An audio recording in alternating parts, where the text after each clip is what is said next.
네, 반갑습니다. 한 주간 잘 지내셨는지요? 여기 이제 한 번 왔다가 가니까요, 익숙해져서, 예, 좀 마음이 굉장히 편안해집니다. 오늘은 제 전공인 가짜뉴스 관련해서, 예, 말씀을 드리게 됐습니다. 뭐, 그런데 이제 진짜 가슴에 좀 와닿는 얘기가 될지 안 될지는, 잘 모르겠습니다. 지금 혹시 강의 자료집 가지고 계신가요? 예. 네네. 거기, 네. 요거 혹시 읽어보셨나요? 지금 아마 읽는데 한 3분 정도 걸릴 겁니다. 한번 읽어보세요. 걸추사 읽어보셨나요? 네. 어떠셨어요? 혹시 뭐 이 나라 좀 가보고 싶다 뭐 이런 생각이 좀 드신 분도 있으신가요? 네네. 혹시 이거 읽으시면서 혹시 검색하면서 읽으신 분 계신가요? 뭐 제가 시간 많이 안 들여서 검색 안 해보셨을 텐데,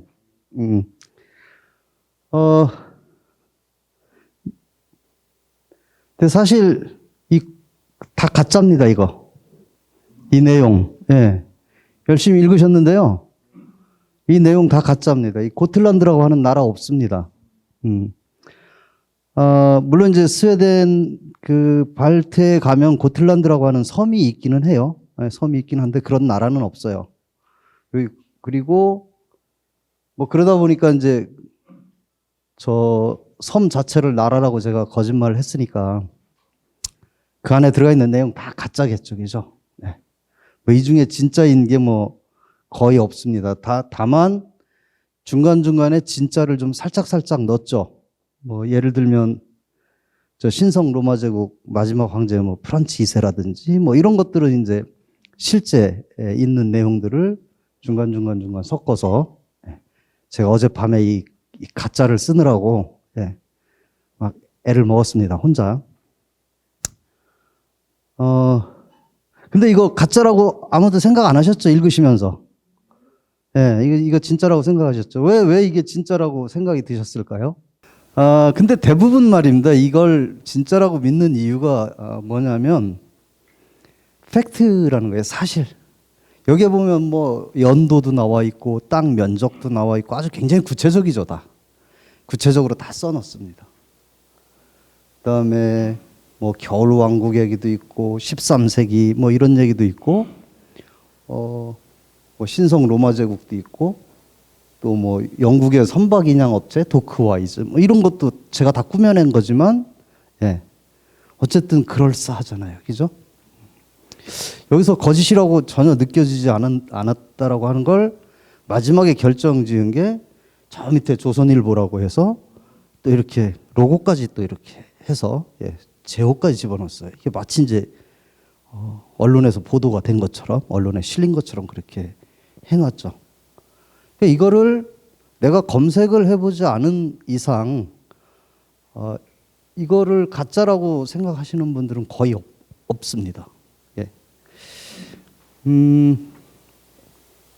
제가 오늘 이 가짜를 써가지고 이렇게 보여드린 거는 제가 오늘 이렇게 얘기하는 한 시간 반 내내 관통하는 제 얘기의 내용들이 이렇게 가짜 뉴스를 만들었던 그 내용들이 일맥상통하게 관통되는 얘기들이 있어서 먼저 이 얘기를 좀 알려드리고 그렇게 하고 강의를 시작하려고 합니다. 저는 지금도 편의점 중에 미니스톱을 안 가요. 미니스톱을 안 가고, 또 가급적 CU도 가는데 좀 꺼리 껴져요. 가기는 갑니다. 이게 이제 주변에 다른 편의점이 없으면. 이 CU를 안 가게 된 건 저 패밀리마트 때문에 그렇긴 한데, 패밀리마트가 이제 CU가 이제 패밀리마트를 인수해가지고 새롭게 탄생이 된 편의점입니다.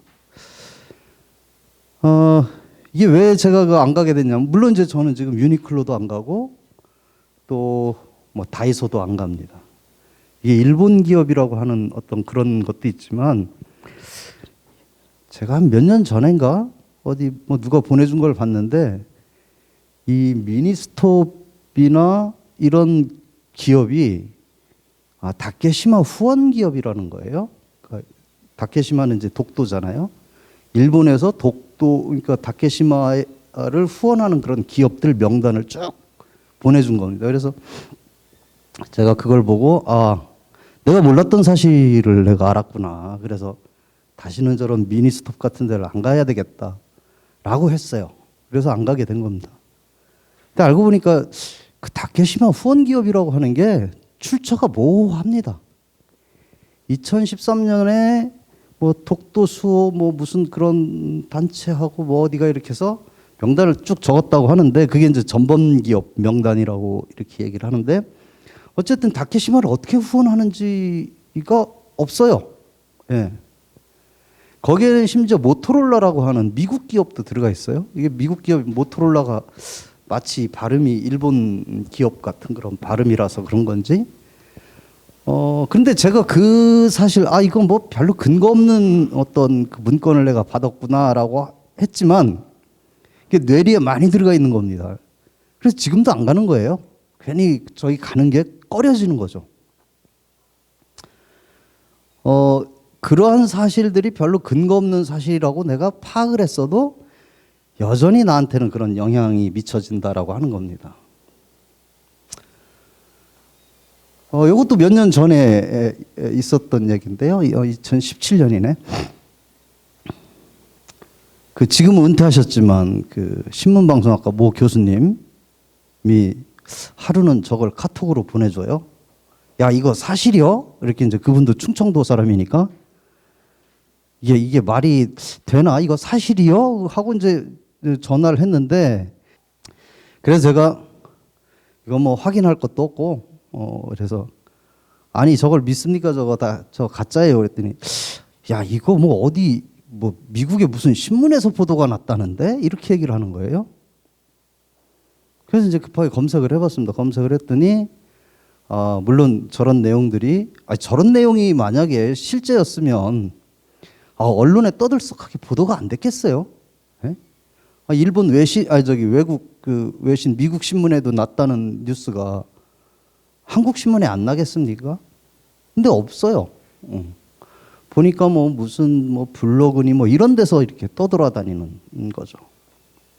당연히 가짜 뉴스인 거죠. 뭐 그래서 저게 결국 소송 들어가가지고 당사자가 아마 73살 잡수신 분이 저걸 뉴스를 만들어가지고 퍼뜨렸는데 한 300만 원 벌금 받고 끝났죠. 근데 야, 이게 사실이요라고 하는 걸 물어본 사람이 뉴스라고 하는 거, 언론을 전공한 교수님이 저한테 이게 사실이냐고 물어보는 거죠. 그럴 정도로 가짜 뉴스는 굉장히 남들에게 그럴듯하고 속이는 겁니다. 그러니까 언론정보학과, 신문방송학과 교수님도 속는 마당에 일반인들은 안 속을 수 있겠냐는 거죠. 그런 게 이제 바로 가짜 뉴스인 겁니다.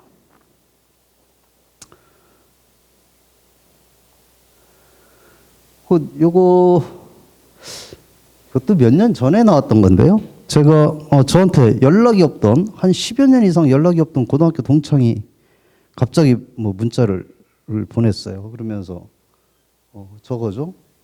그때 당시가 이제 아마 그 전 박근혜 대통령 탄핵 바로 직전이었습니다. 직전에 박근혜 대통령 탄핵을 세계 석학들이 반대를 한다 뭐 이런 거예요.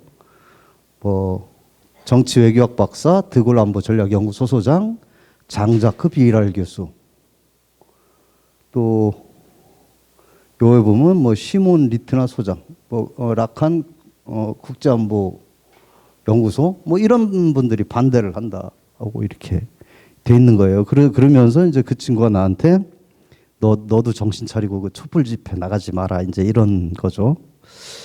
어쨌든 다 그거 나쁜 짓이니까 그 전 세계에 지금 석학들이 다 반대를 하는 거니까 너도 하지 마라 이런 거예요.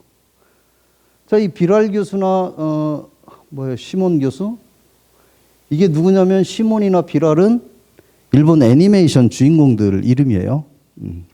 제가 아까 가짜뉴스가 가짜 글을 쓰면서 뭐 이런 이름 저런 이름 막 갖다 그럴듯하게 써붙인 거하고 똑같은 거죠. 이 밑에 보면 뉴욕의 강수진 기자가 쓴 걸로 이렇게 나와 있습니다. 그럴듯하죠. 네. 이름도 그럴듯하고, 그죠? 연구소 이름도 그럴듯하고, 예. 기자가 직접 쓴 것처럼 그렇게 돼 있단 말이에요. 그러니 이걸 가지고 안 속을 수 있겠어요? 그러다 보니까 국회의원이 또 이거를 공유한다고 또 그 SNS에다 공유를 막 하죠. 그러니까 이게 막 일파만파 막 퍼져나가는 거죠. 이런 가짜 뉴스들이. 이렇게 가짜 뉴스라고 하는 게 뭔가 그럴듯하고 또 진짜인 것 같고 그런 어떤 특징들을 가지고 있습니다. 이것도 이제 대법원에서 최종 판결이 났죠. 광우병 쇠고기 관련해 가지고 뇌송중 구멍탁 이래 가지고 이제 그 미국산 소고기를 잘못 먹으면 광우병 걸릴 수 있다. 근데 그거는 사실 완전한 거짓말은 아니고 그럴 가능성은 있죠. 개연성은 지금도 있습니다. 광우병에 걸린 소고기를 먹고 그 광우병에 인간이 걸릴 가능성이 있다. 근데 이제 전문가들 얘기로는 종과 종 간에 그런 병이 전염될 가능성들이 굉장히 희박하다라고 하는 겁니다. 그러니 우리가 이제 미국산 쇠고기를 지금 수입해서 먹은 지 굉장히 오랜 시간이 됐는데도 아직 광우병 걸렸다는 보고는 아직 없는 거죠. 그리고 일부 이런 것들이 대법원에서 그때 당시에 그 보도들이 거짓말이었다 이런 일부 판결도 있었고요. 저는 지금도 미국산 소고기는 안 먹습니다. 사서 먹지는 않습니다. 어디 식당 가가지고 그것이 미국산 소고기라서 먹었을런지는 모르지만 제가 적어도 시장 가가지고 혹은 마트에 가가지고 미국산 쇠고기를 사다 먹지는 않습니다. 그런 것들이 내 머리에 이미 확 박혀 있는 거죠.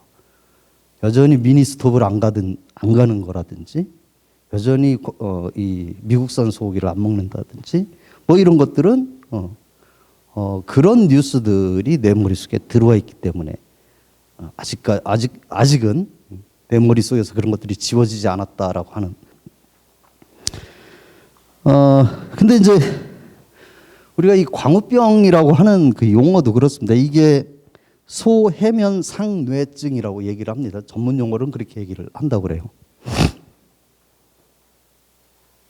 근데 우리가 광우병 그러니까 용어 자체가 굉장히 확 와닿는 거죠. 그런 뉴스들은 굉장히 많았습니다. 옛날에 쓰레기 만두, 기생충 김치, 이런 식으로 언론에서 계속 보도를 하죠. 한동안 김치를 못 먹었습니다. 중국산 기생충 김치, 이것 때문에 김치를 한동안 못 먹었었던 때도 있었고요. 괜히 만두 그러면 쓰레기 만두가 생각이 나서 만두를 못 먹기도 하고.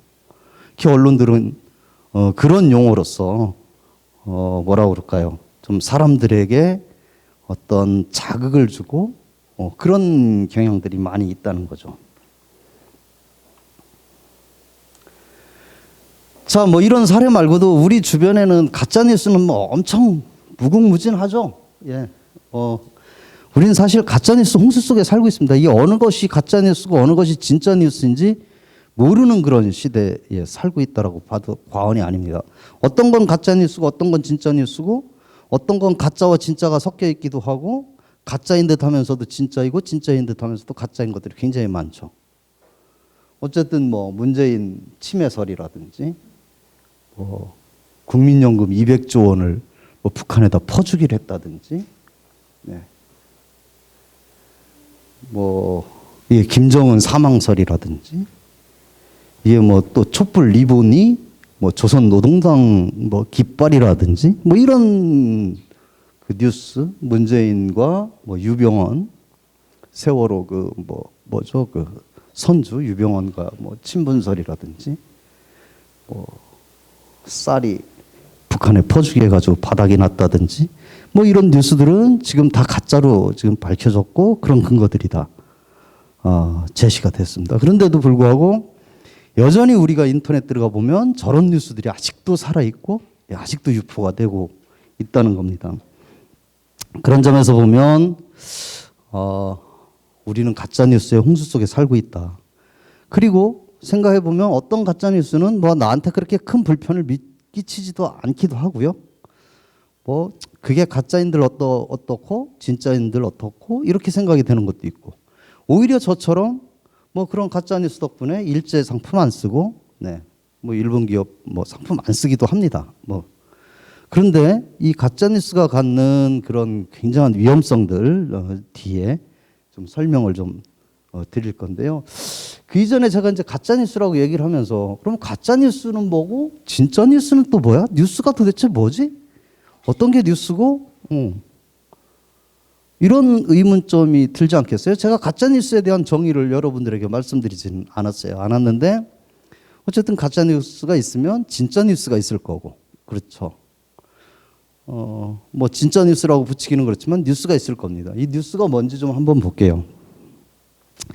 당연히 뉴스라고 하는 건 우리 주변에 많이 있습니다. 저는 오늘 오전에 이제 저희 아버님이 좀 병원에 좀 가자고 그래서 병원에 모셔다 드렸어요.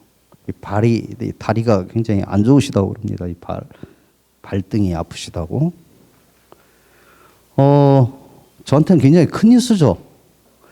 여기에 계신 분들은 제 아버님이 아프다는 거에 대해서 아무도 그걸 뉴스라고 생각 안 하지만 저는 그게 뉴스죠.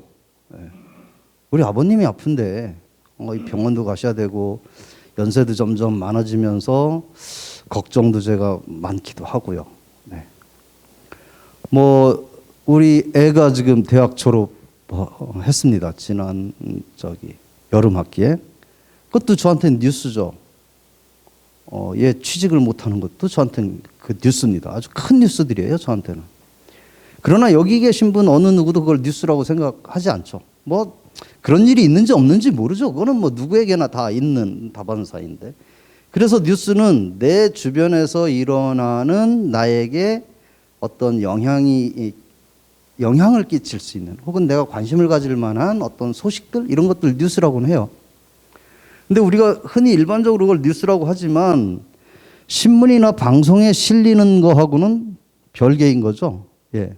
신문이나 방송에 실리는 뉴스가 있고 그냥 그런 일상적인 우리 주변에 있는 뉴스들이 따로 있는 거죠. 어떤 게 신문에 실리는가라고 하는 부분이에요. 어떤 게 방송에 실리는가. 뉴스는 지금도 우리 주변에 어마어마하게 많이 나 있지만 제 아버님이 발등이 아파서 병원 갔다는 게 신문에 실리거나 혹은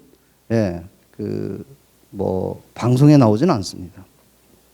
신문이나 방송에 실리는 뉴스가 따로 있죠. 그걸 아주 정확하게 집어낸 뉴스에 대해서 정의를 내린 사람이 바로 존 보가트라고 하는 뉴욕선의 기자가 했습니다.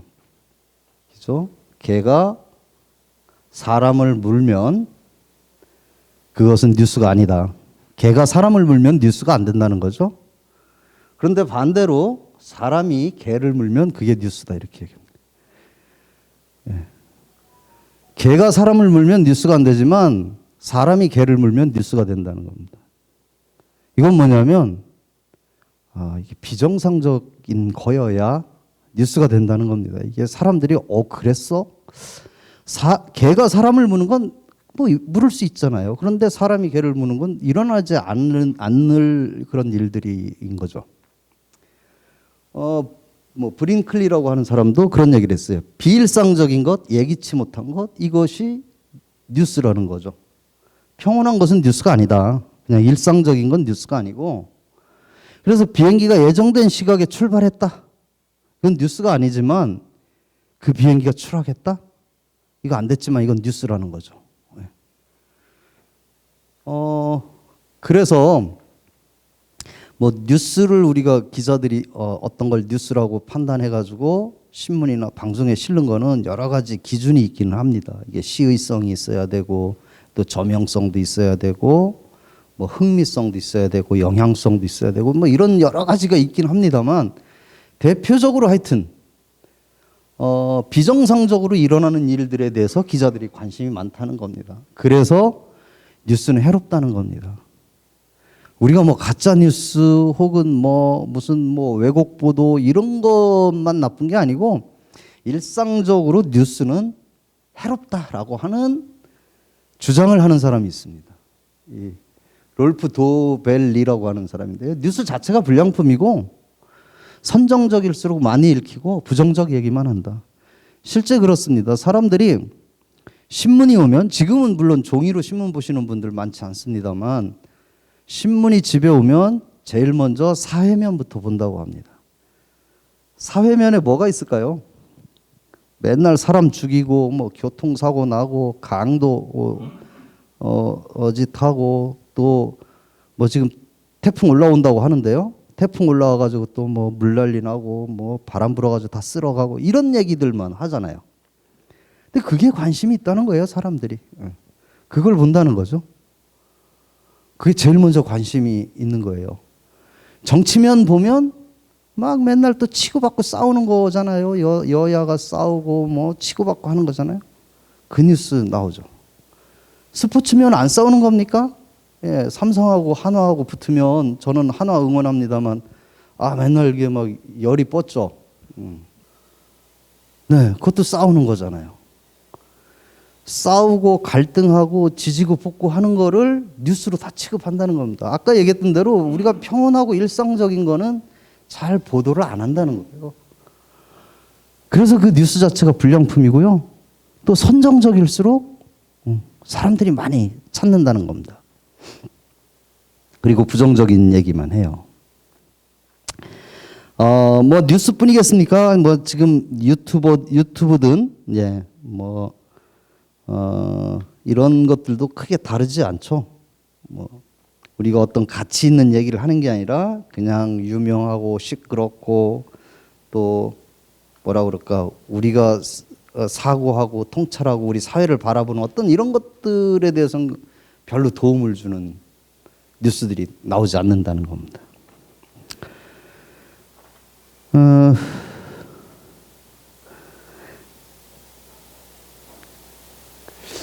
근데 이제 이런 뉴스가 해롭다. 그래서 이제 이분 말대로 뉴스는 해롭기 때문에 뉴스를 끊어야 된다. 이런 뉴스를 완전히 끊어라. 뉴스 보지 마라. 라고 주장합니다. 이 사람처럼. 이 사람이 그렇게 주장을 하는데 실제 우리가 뉴스를 끊을 수 있을까? 그리고 뉴스가 그렇게 진짜 해롭기만 해? 라고 하는 고민들이 되는 거죠. 실제로 뉴스 자체가 굉장히 해로운 것처럼 보이기도 하지만요.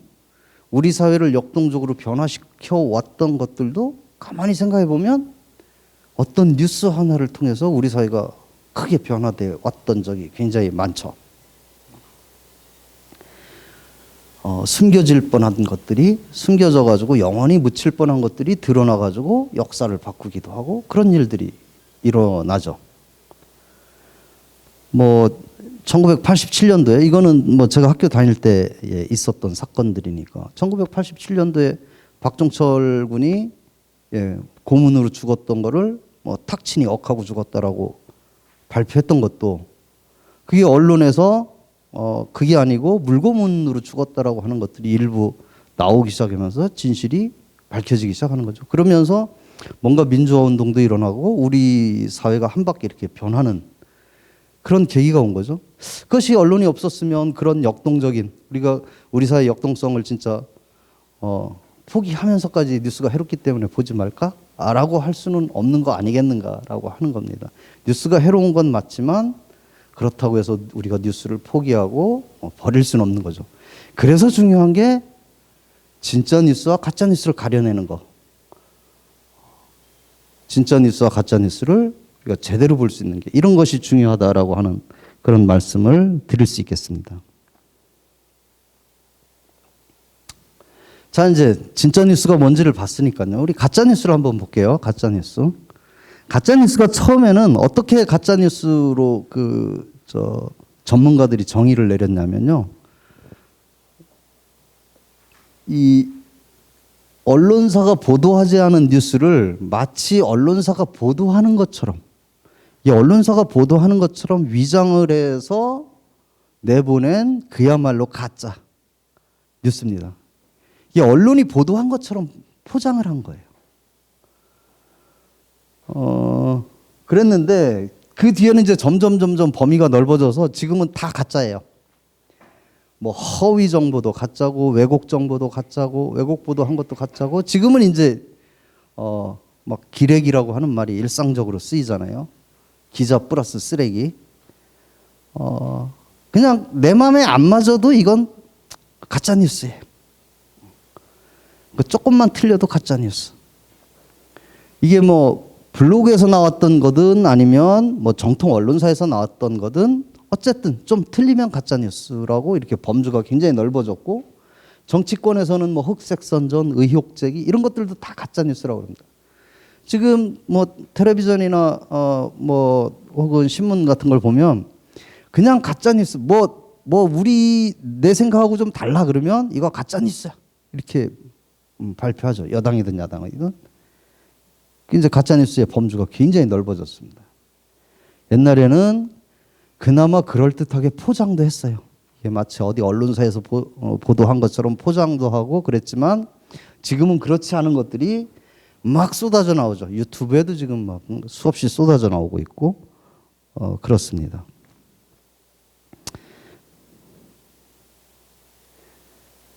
그런 가짜 뉴스들은 특징이 있습니다. 굉장히 빠릅니다. 속도가. 가짜뉴스는 전파되는 속도가 무지하게 빠릅니다. 뭐 옛날에도 그랬을 거예요. 발 없는 말이 천리를 간다고 그랬잖아요. 그냥 오늘 여기서 내 와이프하고 속닥속닥 귓속말 했는데 이게 다음날 보니까 뭐 옆집도 알고 뭐 우리 마을 전체가 다 아는 그런 거죠. 이 발 없는 말이 천리를 간다라고 하는 것처럼 속도가 굉장히 빠릅니다. 특히 가짜 뉴스는 속도가 어마어마하게 빨라서 진짜 뉴스가 전파되는 속도의 6배에 이른다고 그래요. 6배가 빠르다고 합니다. 가짜 뉴스는. 근데 왜 이렇게 빠를까요?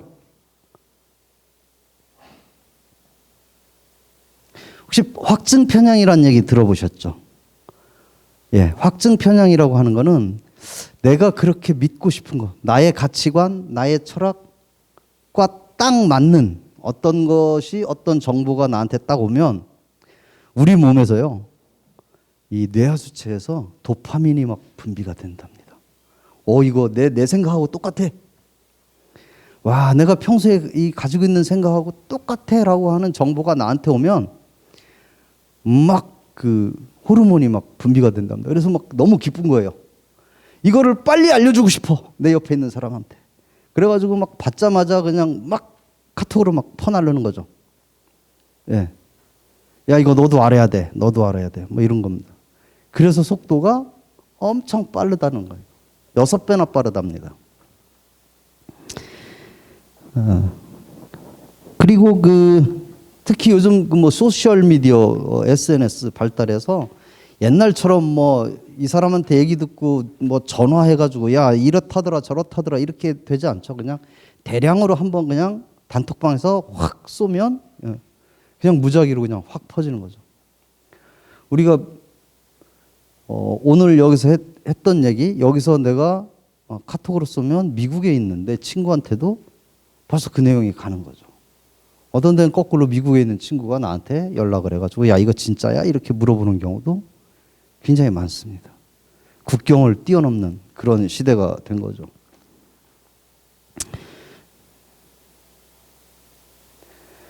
그 다음에 그럴싸하다는 특징이 있습니다. 딱 보는 순간 이거 진짜 같은 거죠. 가짜뉴스의 특징, 가짜일수록 진짜 같은 겁니다. 그래서 아주 그럴싸하게 포장이 되어 있는 게 가짜뉴스의 특징이기도 합니다. 내가 여기에 의심할 구석이 별로 없어. 여러분들이 제일 첫 장에서 그 글을 봤을 때 별로 의심하지 않고 보았던 것처럼 아주 그럴싸합니다. 여의도 면적의 6배라네. 여기가 겨울왕국에 나오는 그런 마을이라네. 자, 별로 의심하지 않고 우리가 보는 겁니다. 그런 것처럼 가짜뉴스는 굉장히 그럴싸한 그런 구조, 그럴싸한 서사 구조를 가지고 있는 게 가짜뉴스의 특징 중에 하나입니다. 그 다음에 그러다 보니까 내 마음에 쏙 들어요.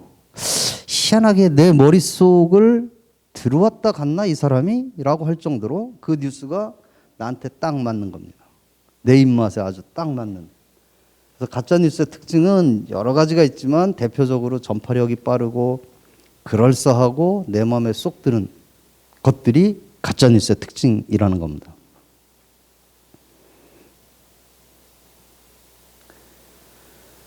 세상을 바꾼 가짜뉴스 한번 보겠습니다. 이 분이 누구시죠, 이분? 이분이 그 마리 앙뚜아네트라고 하는 그 프랑스 루이 16세의 왕비였습니다. 저분 프랑스 대혁명 당시에 그 기요틴이라고 해서 단두대에서 죽었죠. 참수형을 당했습니다.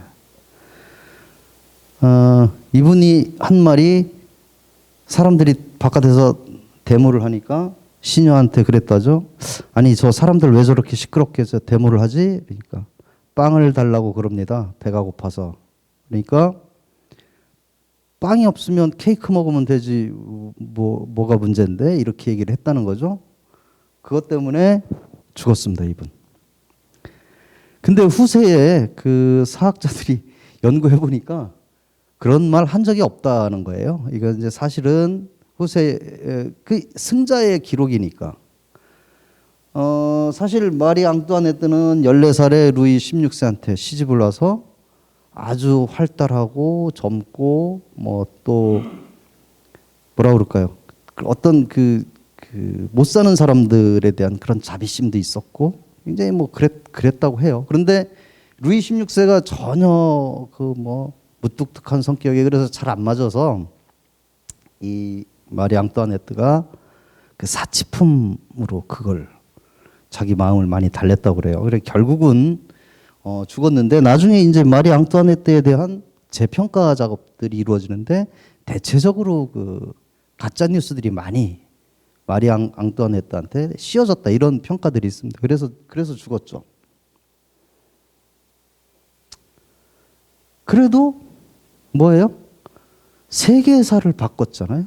프랑스 대혁명이라고 하는 그런 세계사를 바꿔놨던. 그러니까 뭐 루이 16세도 기요틴에 의해서 목이 잘리기도 하고 했지만 이런 사건, 이러한 일들로 인해서 세계는 한 번 더 전진을 하게 된 거고요.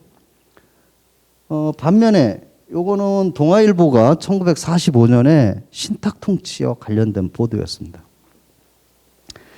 모스크바 삼상회의가 이제 한국이 독립이 되니까 일제로부터 독립이 되니까 미국, 영국, 소련이 모여가지고 야 이거 한국을 어떻게 할까? 라고 해서 3자가 합의 본 게 5년간을 신탁 통치를 하자. 미소 공대위라고 해서 미국과 소련이 공대위를 만들어서 한국의 한국인들이 임시정부를 만들게 하고 미소 공대위가 그걸 관리를 하자. 5년간 하자 이렇게 됐었죠. 그렇게 합의가 된 게 소위 모스크바 삼상회의 결정이었습니다. 그 결정을 다음날 발표를 해야 되는데 동아일보에서 소련은 신탁 통치를 주장했고 미국은 신탁 통치를 반대했다 이렇게 보도를 한 거예요. 근데 이거는 동아일보가 오보가 난 게 아니라 사실은 AP라고 하는 미국의 통신사에서 예측 보도를 한 거죠. 그랬을 것이다라고 예측을 한 거를 동아일보가 받아가지고 일면 톱에다 쓴 겁니다. 난리가 났죠. 우리가 38년 동안 일제의 그 억압을 받아가면서 이렇게 남의 통치를 받으면서 살았는데 그래서 이제 해방이 돼가지고 우리 스스로 좀 뭔가 좀 해보려고 했더니 또 이게 뭐 또 신탁 통치라고 또 지배를 또 받아야 된대 외국의 지배를. 그러니까 이제 사람들이가 난리 나서 신탁 통치 반대, 그러니까 반탁 운동이 벌어졌고, 예. 근데 나중에 알고 보니까요 신탁 통치를 찬성을 한 게 미국이었고 반대를 한 게 소련이었습니다. 그래서 서로 반대 찬성을 하다가 합의 본 게 5년으로 그냥 우리 미국하고 소련이 공동 대책위원회를 만들어서 통치를 하자 이렇게 결정이 된 겁니다. 근데 한국이 반탁 운동이 벌어지니까 한국이 너무 반대를 하니까 그러면 38선을 그어놓고 북쪽은 소련이, 남쪽은 미국이 관리하자. 이래가지고 분단이 된 거죠. 사실 저런 보도만 안 나왔어도 신탁 통치안을 5년을 받아들이기만 했어도 사실은 우리가 분단이 될 이유가 별로 없었던 거죠. 그러니까 이런 잘못된 보도 한번 나오면 세상이 확 바뀌기도 하고 우리의 분단이라고 하는 어떤 그런 이런 고통도 사실은 없었을 수도 있는데 저런 왜곡된 보도, 오보로 인해서 큰 일이 벌어지기도 했던 겁니다. 근데 자, 아까 이제 제가 여러 사례들을 쭉 냈지만 그래서 가짜 뉴스는 뭐가 문제인데 그냥 옛날에 그랬구나. 이렇게 넘어가면 안 돼? 이럴 수도 있을 것 같아요. 근데 굉장히 위험하죠. 제가 조선시대 때 어떤 가짜뉴스 있나 했더니 주초위왕 있죠. 중종 때 조광조가 그 개혁 정치를 자꾸 부르짖죠. 그래가지고 훈구파들을 자꾸 몰아내고 개혁 정치를 합니다. 그러니까 훈구파들이 자꾸 밀려나니까 이거 더 이상 이렇게 밀려나면 안 되겠다 이런 생각이 들었잖아요. 그리고 이제 중종이 자꾸 옆에서 전하 개혁하시옵소서 자꾸 이러니까 이게 그러지 않는데 처음에는 좋게 봤는데 이게 자꾸 개혁하자고 그러니까 짜증도 나고 좀 힘도 들고 내가 조금만 좀 머뭇거리면 자꾸 뭐라고 그러고 그러던 차에 이제 훈구파들이 나뭇잎에다가 주초위왕이라고 꿀을 발라가지고 뒷뜰에다 놨다는 거죠. 그러니까 이 꿀을 따라서 벌레들이 먹으니까 주초위왕이 나타나는 거죠. 주초위왕이 다른 거 아니잖아요. 이 주초를 합하면 조자가 되잖아요. 조가 왕이 된다는 거죠. 그 조광조가 왕이 된다는 거를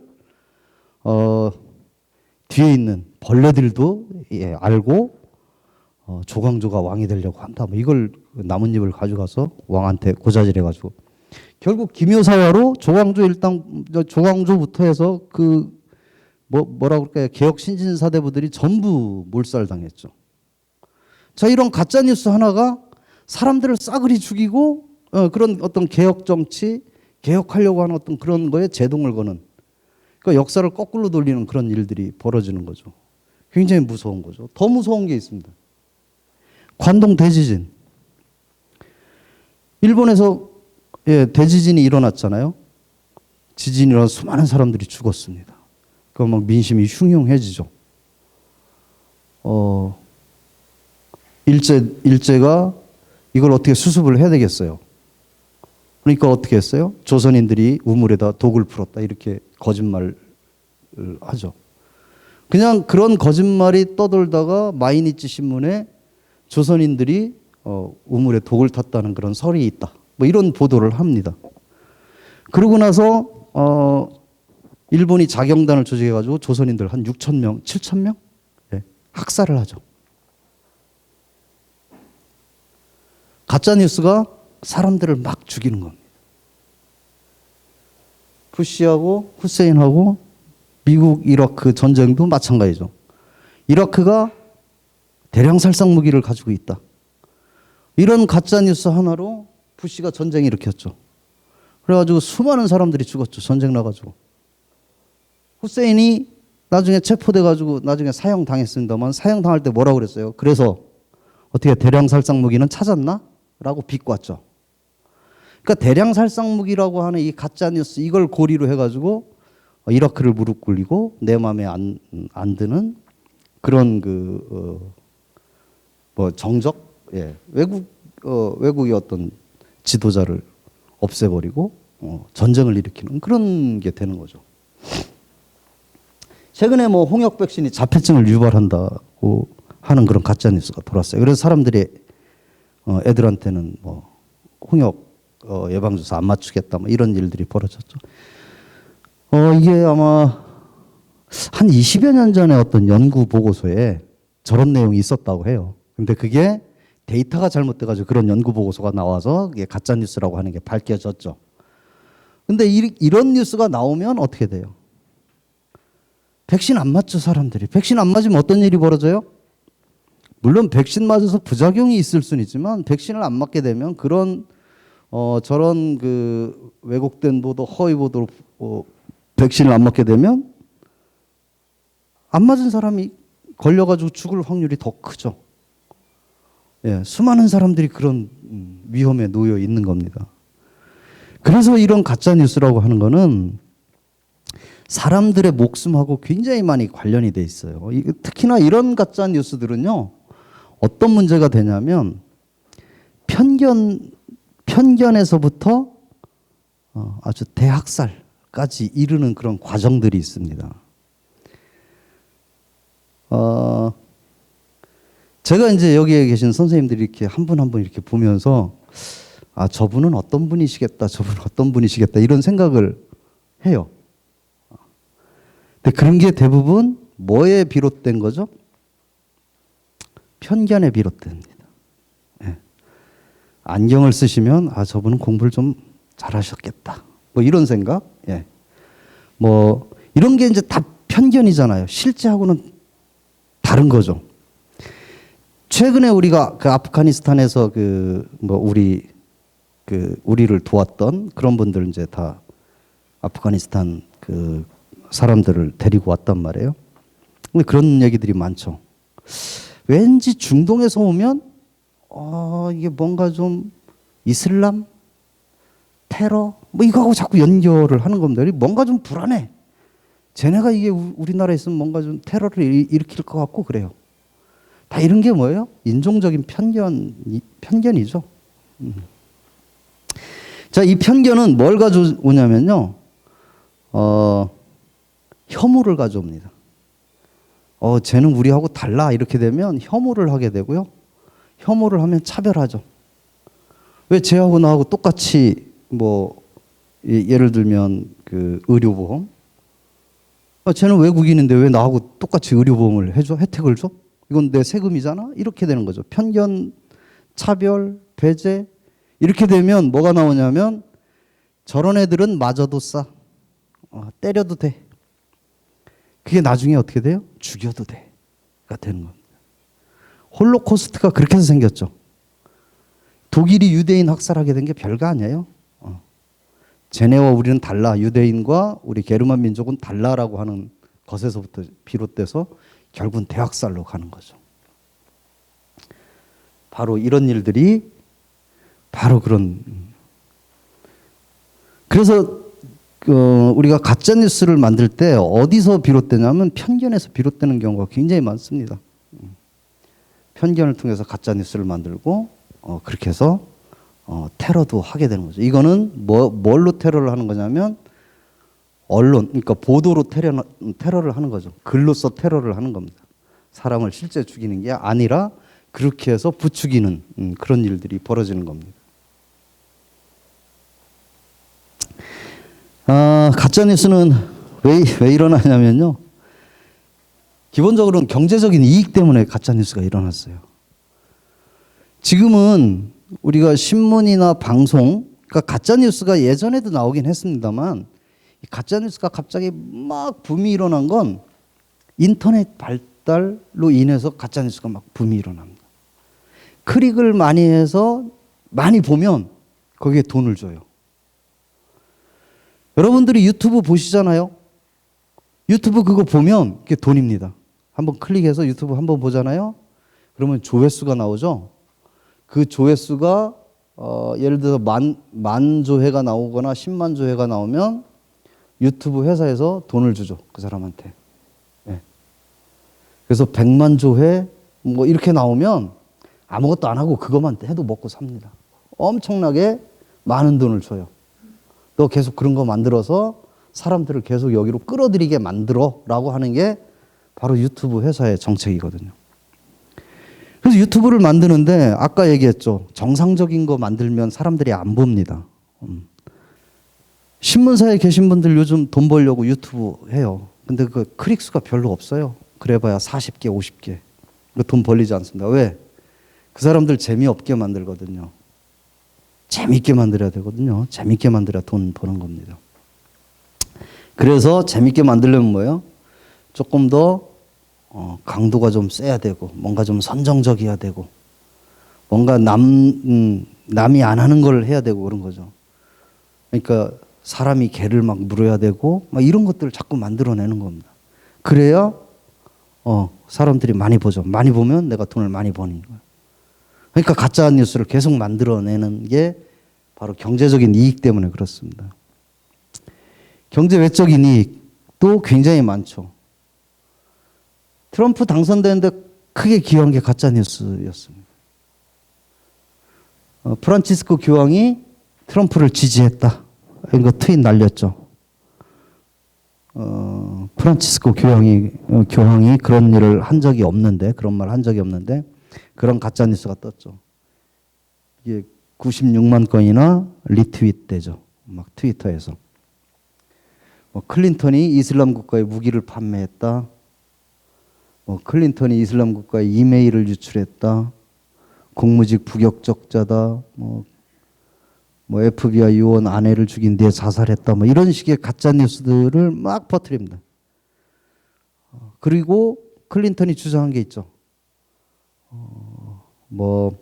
뉴욕 타임즈니 이런 그 소위 우리가 아는 정론지라고 하는 언론들을 너네는 가짜야 이렇게 얘기를 하죠. 니네가 가짜라고. 가짜 뉴스. 그래서 질문도 못하게 하죠. 가짜 뉴스라고 하면서. 영국이 이 가짜 뉴스 때문에 최근에 아주 곤욕을 겪고 있습니다. 여기가. 이 데일리 익스프레스라고 하는 신문에서요, 요런 뉴스 일면 톱에 나왔습니다. soaring cost of teaching migrant children.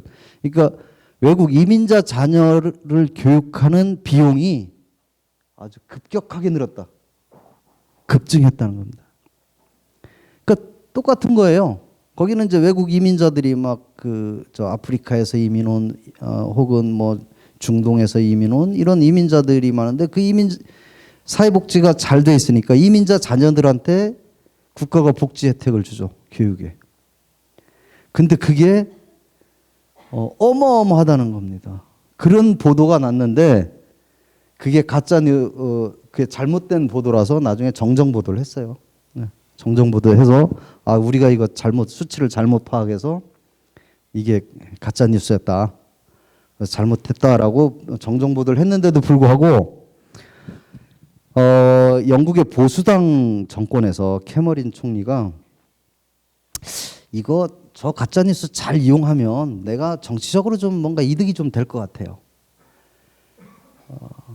그래서 저걸 고리로 해서 뭘 공약을 했냐면 브렉시트 국민투표를 제안했습니다. 우리 브렉시트 하자. 그러니까 유럽연합에서 우리 탈퇴하자 라고 하는 것. 이건 유럽연합에 가입돼 있으니까 자꾸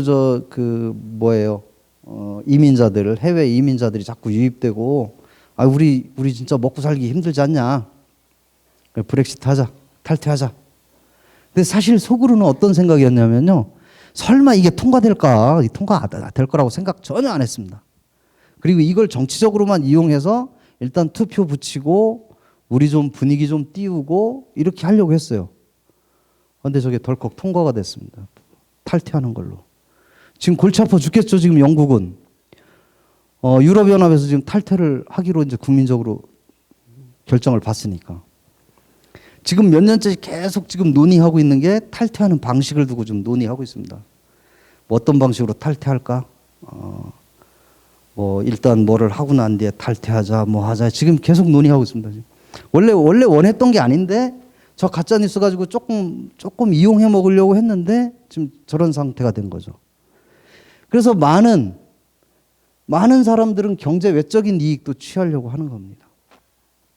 그래서 가짜 뉴스가 끊임없이 지금 나오고 있는 거죠.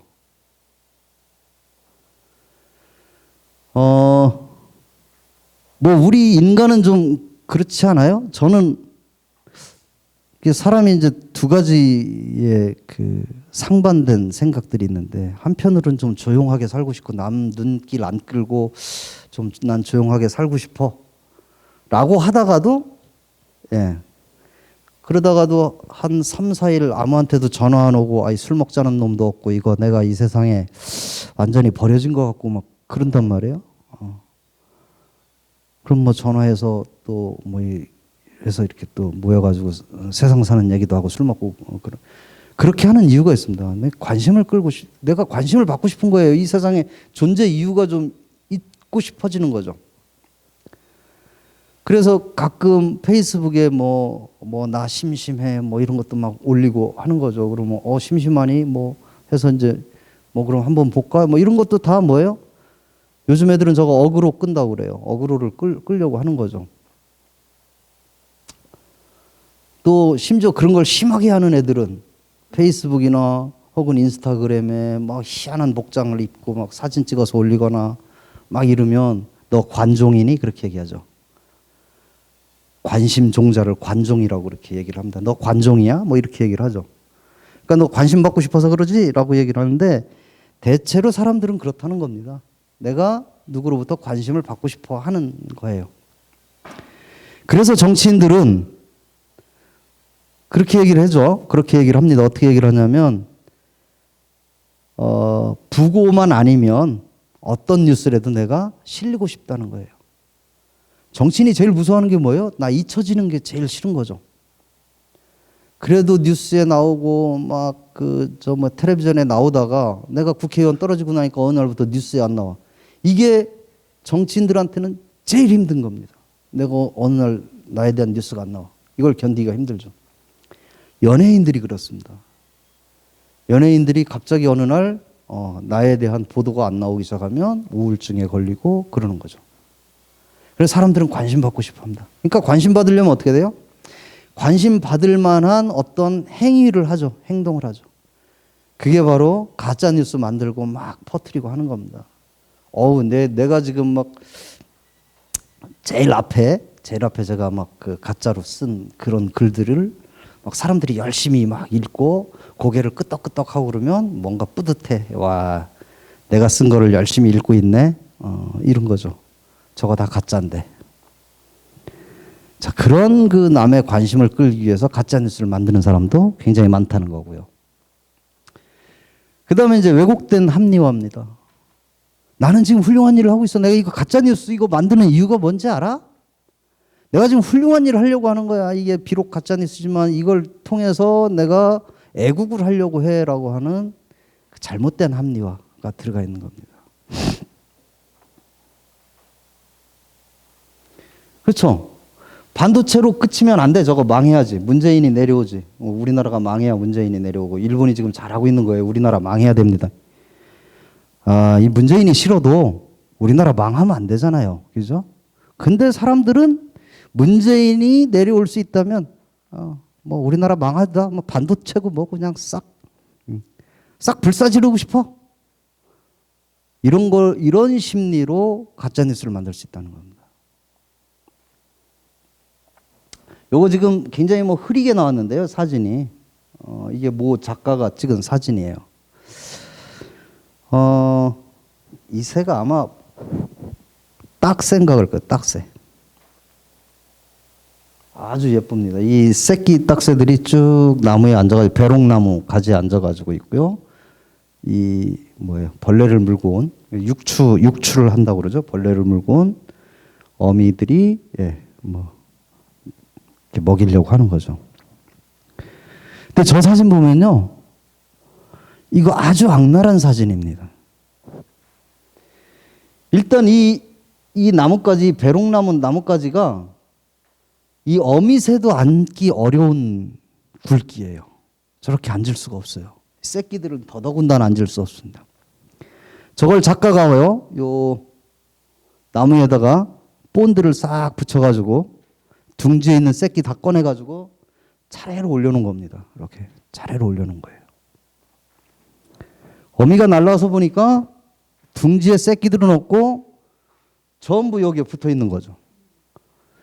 새끼의 이 발은요, 이 좀 가늘은 나뭇가지를 이렇게 잡고 있어야 되는데 이렇게 굵은 나뭇가지에 저렇게 앉아 있을 수가 없어요. 저거는 새 전문가들이 얘기를 한 겁니다.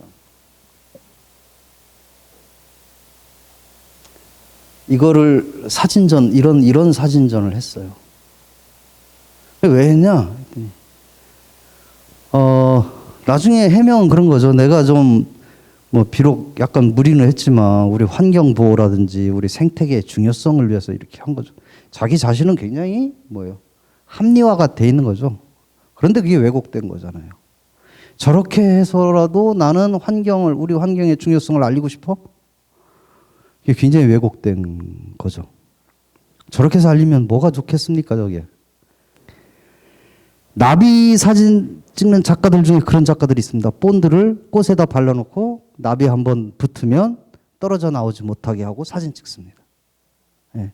굉장히 왜곡된 합리화예요. 이 예쁜 사진을 찍어서 사람들에게 마음의 평화, 위안을 주겠다라고 하는 자기 생각이 있지만 그렇게 해서 찍는 거는 자기 합리화인 거죠. 굉장히 왜곡된 생각인 거예요. 가짜뉴스 만드는 사람들 중에 그런 사람들이 굉장히 많습니다. 나를 합리화하는 거죠. 이게 가짜이긴 하지만 이 뉴스를 통해서 나는 나라를 구하겠어. 이런 생각을 가지고 있는 그런 사람들이 있는 거죠.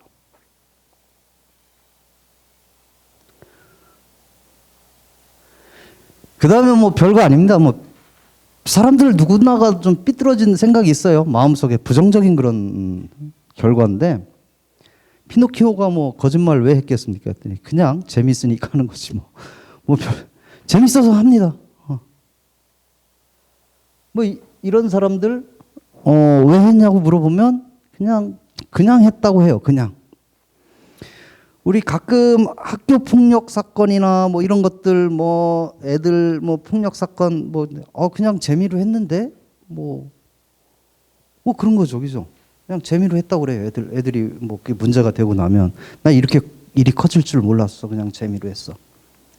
저도 이제 그런 경우를 많이 봤어요. 그러니까 이제 정치인들 이렇게 지지하고 할 때 누구를 지지한다고 그래요. 그래서 왜? 그러면은 처음엔 이유를 대요. 이런 것 때문에. 그래서 이제 그 이유를 조금 더 파고 들어가면 몰라, 그냥 좋아. 나는 쟤가 그냥 싫고 나는 얘가 그냥 좋아. 이런 거죠. 그러니까 내 마음 속에 그냥 생각나는 그 삐뚤어진 부정적인 어떤 그런 생각들의 결과로 나타나는 게 가짜 뉴스라는 겁니다. 이런 원인들 때문에 어쨌든 가짜 뉴스는 막 생겨납니다. 이게 남 얘기 같지만 저한테도 가짜 뉴스가 생겼습니다. 진짜 제가 칼 들고 이렇게 쫓아가고 싶은 생각이 들더라니까요. 어떤 일이 있었냐면요. 2006년인가 7년도에 이제 제가 지역신문발전위원회 전문위원으로 근무를 했을 때예요. 첫 해에 이제 우수 지역 언론사들을 이렇게 선정을 해가지고 지원을 해줘요. 그때 당시 이제 전국에 일간지가 5개, 주간지가 한 38개 이렇게 선정이 됐는데, 모 인터넷 신문에 어떻게 보도가 났냐면요. 일간지 5개를 이렇게 선정하고 나니까 그게 대부분 부산일보, 뭐더라, 이렇게 이제 주로 동쪽에 있는 신문사들이 좀 많이 있어요. 많이 있고, 동쪽에 있는 신문사가 아니라 부산일보, 한라일보, 인천일보 이렇게 뚝뚝 떨어져 있기는 합니다. 근데 주간신문을 보니까 이쪽에 경상도 쪽에 주간신문들이 좀 많이 있고, 그다음에 그 중에 바른지역 언론연대라고 하는 그런 특정 소속의 신문사들이 꽤 많이 됐어요. 근데 그걸 분석을 하는데, 제가 전문위원이었는데 옛날에 제가 그 바른지역 언론연대에 그 자문위원을 했었는데, 그래서 많이 뽑았다는 겁니다. 그 소속에 있는 신문사를 많이 뽑고, 그때 노무현 그 참여정부의 동진정책에 의해서 이 동쪽에 있는 경상도 쪽에 있는 신문사들을 많이 뽑았다는 거예요. 근데 그 뉴스를 보고 나니까 야, 상상력도 이런 상상력이, 나는 그 참여정부의 동진정책이라는 것도 처음 들었고, 제가 그 자문위원을 예전에 했기 때문에 이렇게 많이 뽑았다는 것도 전혀 생각한 바가 없었던 거예요. 너무 화가 나더라고요.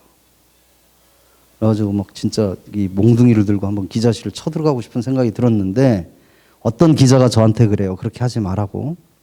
그렇게 하면 오히려 더 일 커지고 그 언론사를 더 키워주는 게 되니까 하지 말라는 겁니다. 근데 이 가짜뉴스라고 하는 게 우리와 동떨어져 있는 게 아니라 바로 나에게도 있다는 겁니다. 나한테도 생길 수 있다는 거.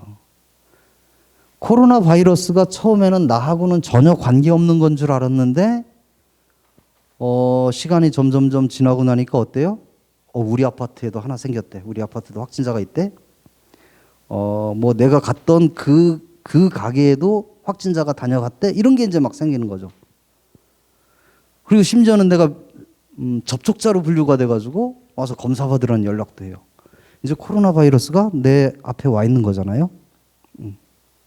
그런 것처럼 가짜 뉴스도 지금 바로 나한테 근접해 있다는 겁니다. 나한테 와 있다. 내가 언제든지 가짜 뉴스에 의해서 어떤 일을 당할 수도 있다라고 하는 그런 겁니다.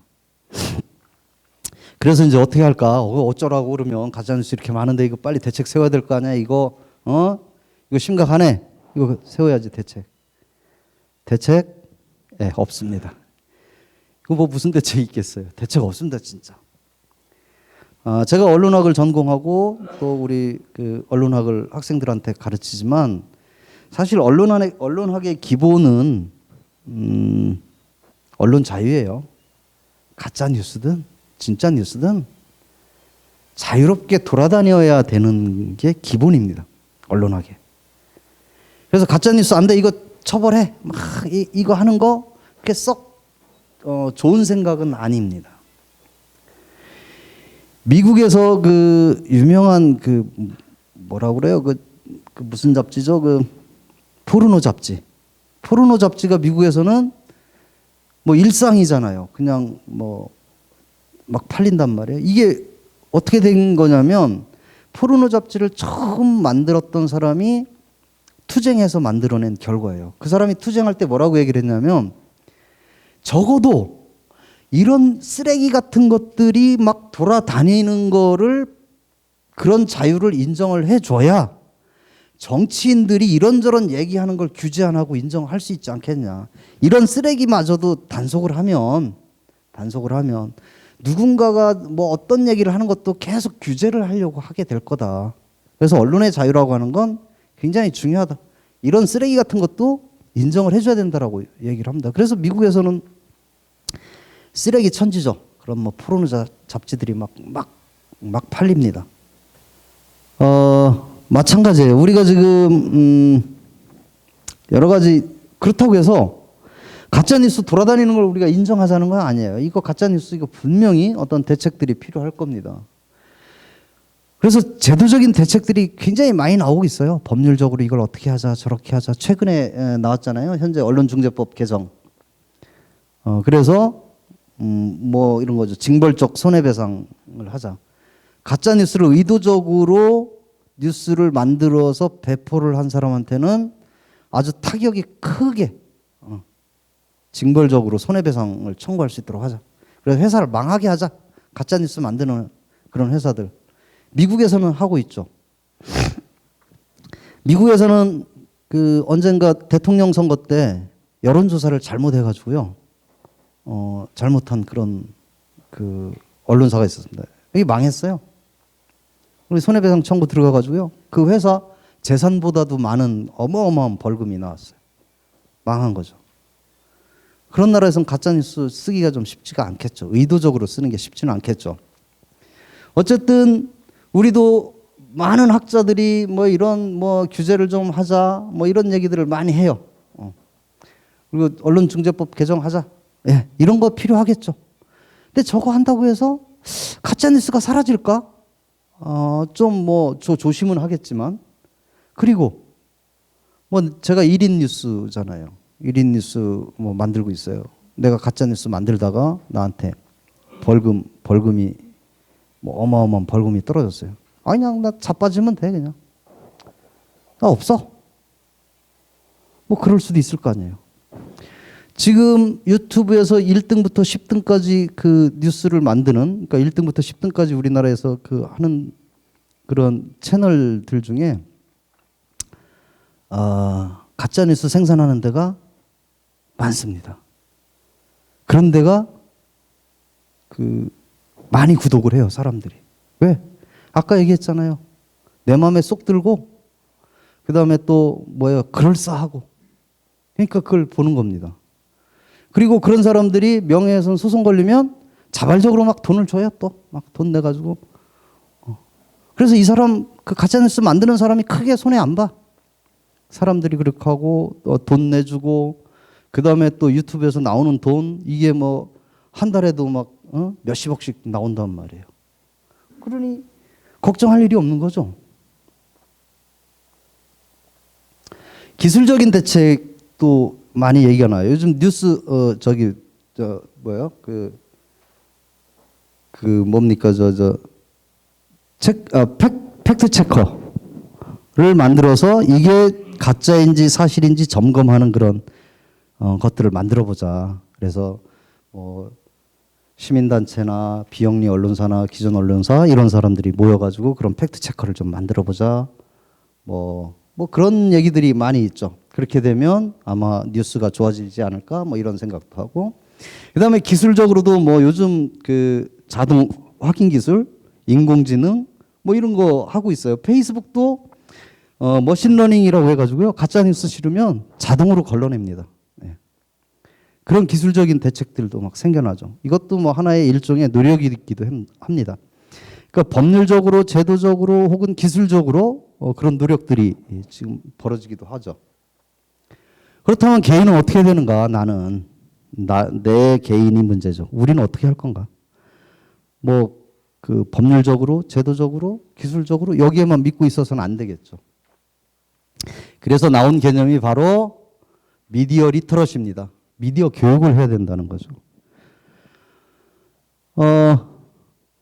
어떻게 뉴스가 만들어지고 어떤 뉴스가 가짜 뉴스고 또 이런 뉴스들이 어떻게 돌아다니고 이런 것들을 공부를 해야 된다는 거죠. 이런 걸 공부를 해서 그런 뉴스가 만들어지지 않도록 하고 그다음에 이게 가짜 뉴스인지 아닌지를 구분하게 하고 그런 것들이 필요한 겁니다. 외국에서는 학교에서 체계적으로 그런 미디어 리터러시 교육을 시킵니다. 교과목에 있어요. 제가 재작년에 캐나다 밴쿠버를 갔다 왔는데요. 밴쿠버는 학교 교육에 그런 미디어 리터러시 교육을 합니다. 거기는 왜 그런 교육을 교과목에 넣냐면 미국과 캐나다가 국경을 접해 있으니까 전파가 그냥 넘어오죠. 미국에 있는 전파가 넘어옵니다. 방송국을 캐나다 아이들이 미국 방송국을 봅니다. 언어도 뭐 영어니까 다 자유롭게 볼 수 있죠. 근데 미국의 방송이라고 하는 게 어떤 것들을 하냐면 미국의 우월성을 강조하는 그런 내용들이 굉장히 많죠.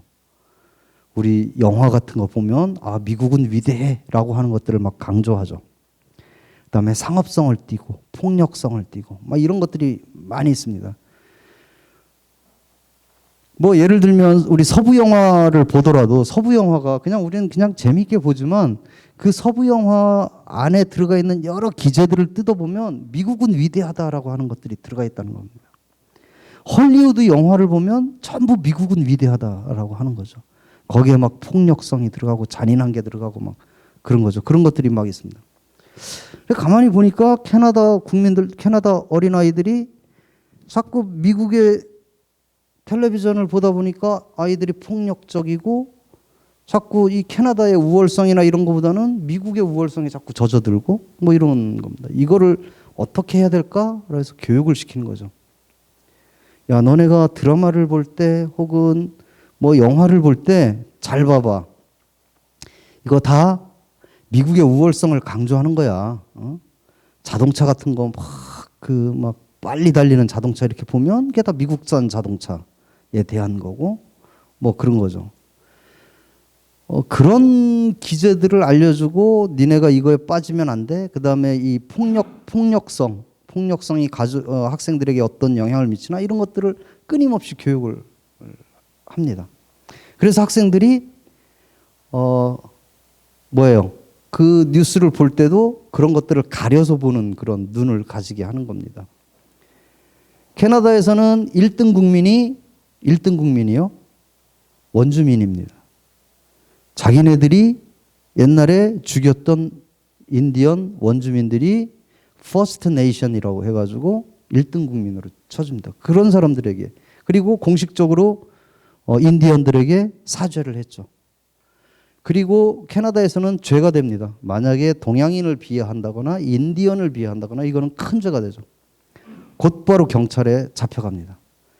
그러니까 어떤 편견적 발언, 차별적 발언을 하는 순간 곧바로 체포해 갑니다. 인정이 안 됩니다. 그거 다 뭐냐면 저런 미디어 리터러시 교육 때 그런 걸 철저하게 교육을 합니다. 그래서 제가 재작년에 캐나다 갔다 오고 나서 처음으로 나 이 나라에 이민을 갈까? 이런 생각을 해본 적이 있습니다. 와, 정말 너무 부러운 나라고 너무 좋은 나라다. 이런 생각이 들었었습니다. 우리도 빨리 이런 미디어 리터러시 교육이 제도적으로 돼서 사람들이 미디어를 볼 때 어떻게 해야 제대로 볼 수 있는지를 처음부터 좀 가르쳐주면 좋겠다라고 하는 생각을 하고요. 그러면 구체적으로 어떻게 해야 되는가?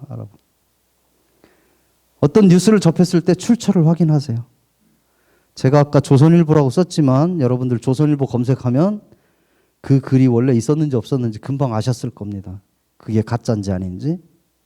그 다음에 뉴스가 제작된 날짜 확인을 해보세요. 가끔 제가 페이스북에 보면 이런 게 있어? 라고 해서 보면 벌써 몇 년 전에 실렸던 걸 다시 누가 포스팅한 거. 그런 거이기도 하고요. 그 다음에 작성자가 누구인지, 진짜 기자가 쓴 건지 아닌지. 그 다음에 뉴스가 제시하는 내용의 근거. 그 근거라고 하는 게 그렇잖아요. 주장하는 바가 있으면 주장하는 근거가 있잖아요. 그래서 미국이 이라크에 전쟁을 선포를 했을 때도 왜? 대량살상 무기를 가지고 있대 라고 했을 때 대량살상 무기가 실제 있는지 없는지를 검증을 했어야 되잖아요. 그런 것처럼 뉴스의 근거들을 확인하고 뉴스를 다양하게 보라는 겁니다. 요즘 AI는 그렇죠. 내가 뭐를 하나를 보면 계속 그 뉴스만 보내주죠. 집에서는 사실 신문 여러 개 보기가 어렵죠. 그죠? 그러니까 하나만 봐요. 근데 조선일보만 보면 내가 조선일보의 논리에서 벗어나질 않는다는 겁니다. 한겨레 신문을 보면 한겨레 신문의 논리에서 벗어나지 않는다는 거예요. 그래서 이것도 보고 이것도 보고 이것도 보고 이것도 보면 이건 줄 알았는데 그게 아닐 수도 있겠네? 라고 하는 거죠. 그래서 뭔가 균형적인 그런 감각들이 생겨나고 실제는 무언가 내가 찾아볼 어떤 그런 마음도 생길 수 있을 거죠. 어쨌든 이게 어렵다 하더라도 그래서 미디어 리터러시 교육을 배워야 된다고 생각을 하고요. 만약에 이게 가짜뉴스다라고 판단이 되면 아무리 내 마음에 맞아도 퍼날르지 마세요. 퍼날르면 안 되는 겁니다. 이거 가짜뉴스 퍼날르는 것도 굉장히 우리 사회를 혼탁하게 만드는 하나의 어떤 그런 요인이 됩니다. 그리고 그거를 퍼날르는 사람이 있으면 저항을 하세요. 야, 너 그거 안 돼. 그거 퍼날르지 마. 그거 가짜뉴스야. 라고 하는 그런 저항을 하는 게 있어야 돼요. 근데 이거 혼자 하면 외롭죠. 모여서 해야 돼요. 여러 명이. 집단을 구성해서 집단적으로 하고 그다음에 좀 책을 좀 많이 읽으시는 게 좋겠다라고 하는 생각입니다. 책은 가짜로 책을 만들기가 쉽지가 않아요. 뉴스는 가짜로 만들기가 굉장히 쉽지만 책은 그렇지 않다는 겁니다. 그래서 책을 많이 만드시고요. 지난 시간에 제가 말씀을 좀 드리려고 했는데 신인류하고 뭔가 내가 공감하고 소통할 수 있는 그런 책들도 좀 많이 읽으시는 게 좋을 것 같아요. 요즘 애들은 어떻게 살지? 뭐 이런 거. 자, 그 다음에 뉴스 생산자. 가짜 뉴스를 판별하는 능력 키우고 만들지 않도록. 가짜 뉴스 만드는 사람 있으면 경고하세요. 너 그렇게 만들면 안 돼. 라고 하는 겁니다. 그 다음에 제대로 보도하도록 감시하고 공론화하고 그러면 바뀌는 겁니다. 지난 시간에도 제가 말씀드렸지만 중앙분리대 넘어서 돌진하고 꽝 하는 게 비단 80대 노인만 하는 게 아닐 텐데 꼭 86세 할머니라고 꼭 써요. 그래놓고 사람들이 그렇게 하게 만들죠. 도대체 나이 먹고 뭐 하는 거야? 집에 있지. 그 차를 끌고 돌아다니고 그렇게 얘기를 하는 거죠. 저렇게 하지 말도록 제대로 감시를 하는 게 좋겠다. 저는 어떤 생각을 하냐면요. 정말 깨어있는 이 나이 많으신 우리 신노인, 우리 여기 보니까 이제 신노인, 저도 여기 와가지고 새로운 용어를 알게 돼서 굉장히 신노인들이 뭉치는 겁니다. 아까 제가 집단을 구성하라고 했잖아요. 모여가지고 그룹을 만들어서 야, 우리 한번 신문 분석 좀 해볼까? 왜 이런 뉴스가 나오지?